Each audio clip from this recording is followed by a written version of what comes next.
Hello everybody, James the Storm Chaser.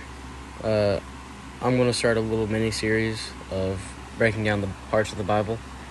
Here is Luke 12, verses 8 through 12. It's like denying people, or denying God before men. Whoa, that's a little bright. Okay.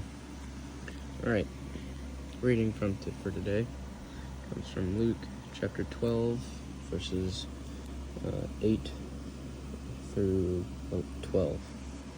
And it says, the passage is, acknowledge Christ before men. And it says, and I tell you, everyone who acknowledges me before men, the Son of Man also will acknowledge before the angels of God. But the one who denies me before men will be denied before the angels of God. And everyone who speaks a word against the Son of Man will be forgiven.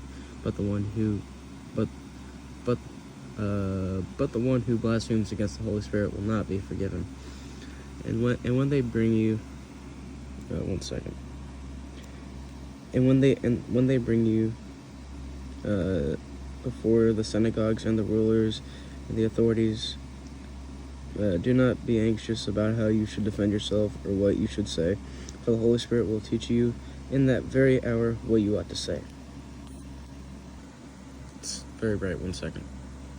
Alright, so what this is saying, first part is that whoever, it's deny me before men, I will deny you before the Father, and if you proclaim me before men, I will proclaim you before the Father. Meaning that do not deny Christ, or else he will deny you before the Father, like Peter.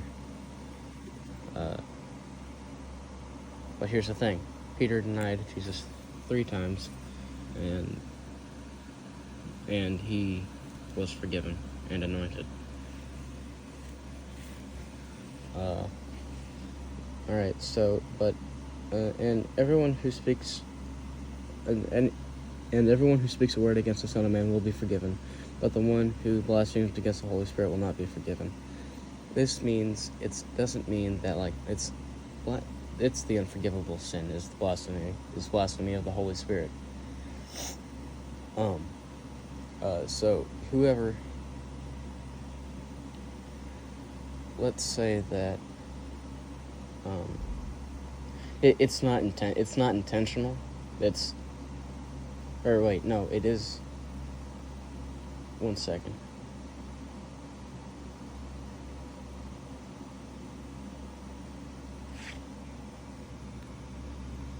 Alright, so blasphemy against the Holy Spirit is intentional. You cannot accidentally do it. It is intentional.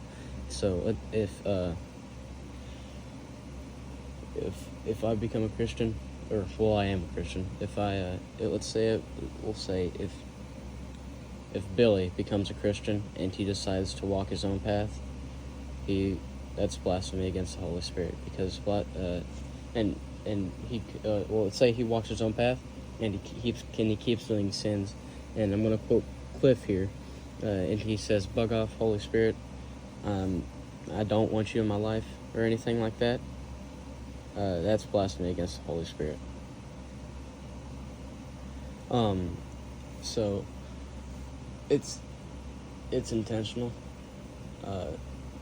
It's like saying the Holy Spirit's work. Like, if you go back to Matthew and and read what he said, or what the Pharisees said, it's like, oh, it's a work of Satan, not of the Holy Spirit. It's impossible. This man is Satan. He wasn't. He was Jesus.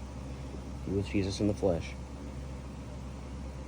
And then the last part of this talks about, and when they bring you before synagogues and the rulers and the authorities, do not be anxious about how you should defend yourself or what you should say, for the Holy Spirit will teach you in that very hour what you ought to say. Meaning that, let's say that I did something, or let's say I'm being persecuted and I'm being put to death for my faith. I am, I don't need to be anxious about what I'm going to say. I need to stand firm in my faith and allow the Holy Spirit to speak through me. That's there's the wrap up of this passage. Acknowledge Christ before men. Luke chapter 12 verses 10 through 8 through 12. My bad. All right, see you guys in the next Bible breakdown. That's what we'll call it, Bible breakdown.